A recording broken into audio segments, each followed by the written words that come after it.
Okay, well, beyond just the idea of symmetry of functions, one of the other things that we're able to do with a function is discuss what happens to it if we change the position of the graph. Could we rewrite the function so that we change the position of the graph? And the answer is yes. We can shift the entire graph vertically by adding or subtracting something to the original function. Consider in our first case y equals x squared, whose graph is shown on the right.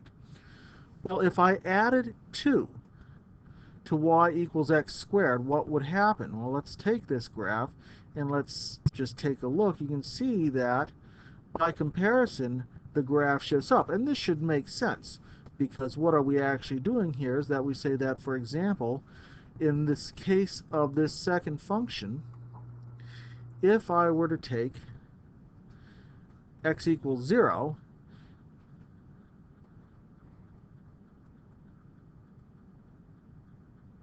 we would find that y was equal to 2. Whereas in this first function, at x equals 0, y equals 0. In other words, all we've really done is added 2 values to the y in order to make that shift happen. And so we say this is how we get one of those vertical shifts.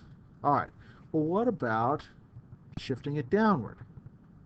Well, if we shift the graph downward here, let's get rid of this guy right here if we can. Come on.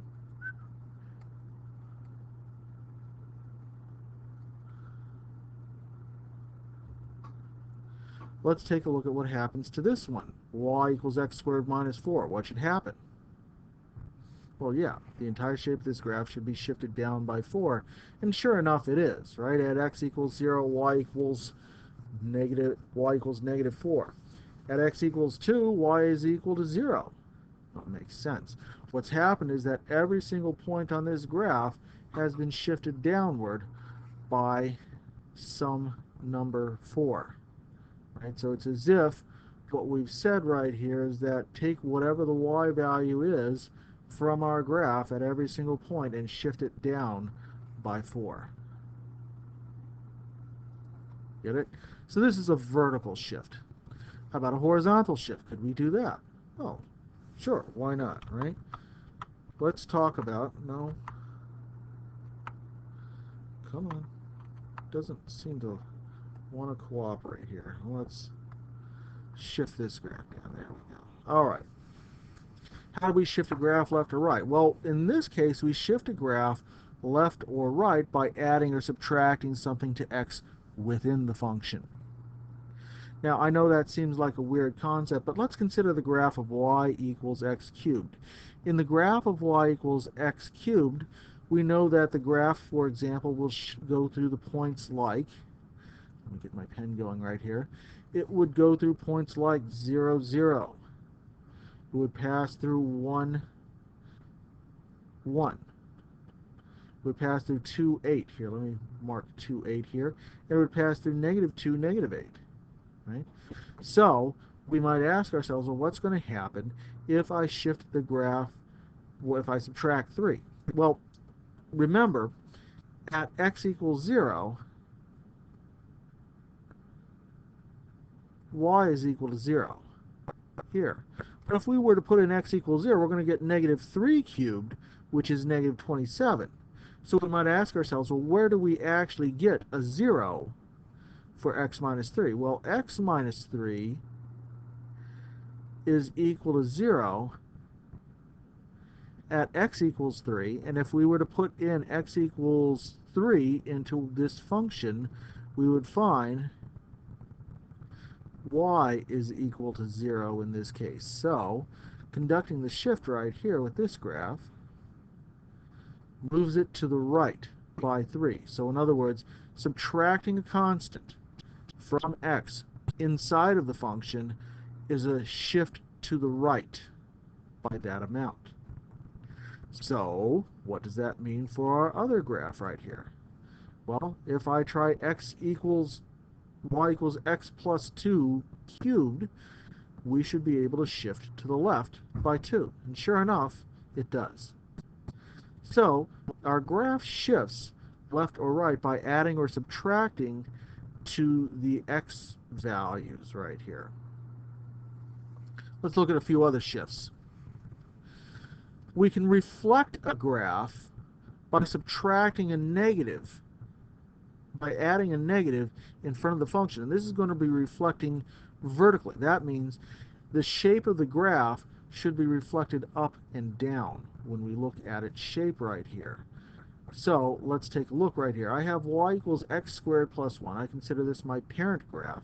If I take this parent graph and I reflect it by multiplying by a negative on the outside of the function, let's look at what happens right here.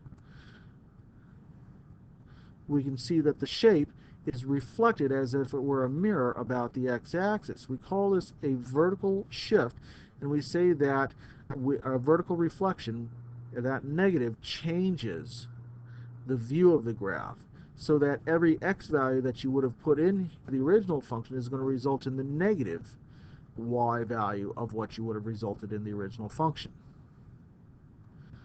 Let's take a look at this one right over here. What happens if we attach the negative to the original function itself? Well, let's consider y equals the square root of x. We know this function to look kind of like a half a parabola over here. I guess that might be one way of putting it. We take this graph and we multiply x by a negative value. What happens? In this case, because we're changing the x value, the reflection should be about the y-axis, side to side, right? Whenever we change x by attaching a negative to it or something else, we change it in the horizontal direction. So if we want to look at this particular function's change, we can see that what has happened is that all the points that we would have gotten in the original graph, where x is equal to 2, or where x is equal to 4, y is equal to 2, for example,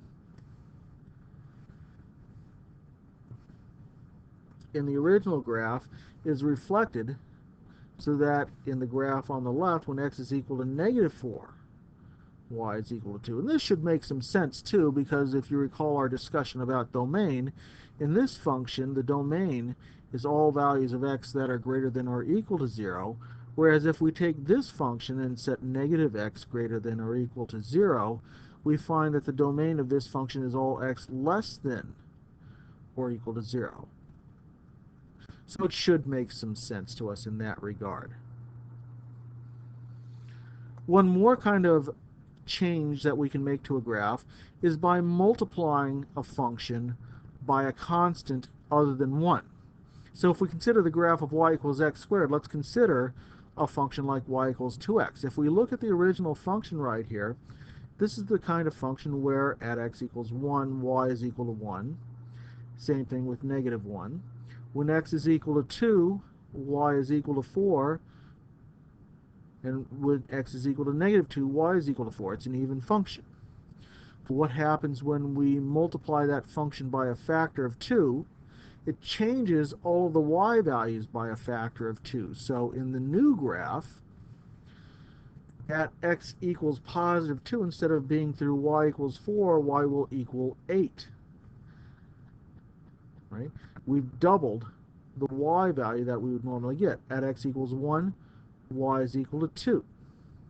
At x equals negative 1, y is equal to 2. At x equals negative 2, y is equal to 8 again. That is an example of a function being stretched by a factor of 2. And I'm going to trace this graph right here using my red pen and see what happens here so that I can record this for posterity's sake. And it's not perfect, but use your imagination.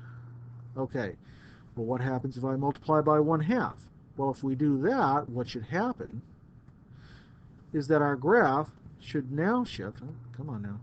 Disconnect. Come on. The graph doesn't want to play here. Now let's take on this graph. If I multiply by 1/2, the graph should compress by a factor of 1/2, meaning that if we look at its shape, this graph, instead of passing through negative 2, 4, would pass through negative 2, 2. Positive 2, 2, instead of positive 2, 4. And so we see what happened right here is that it shrink or compressed by a factor of 1/2. So stretching and compressing is one other kind of change that we can make here.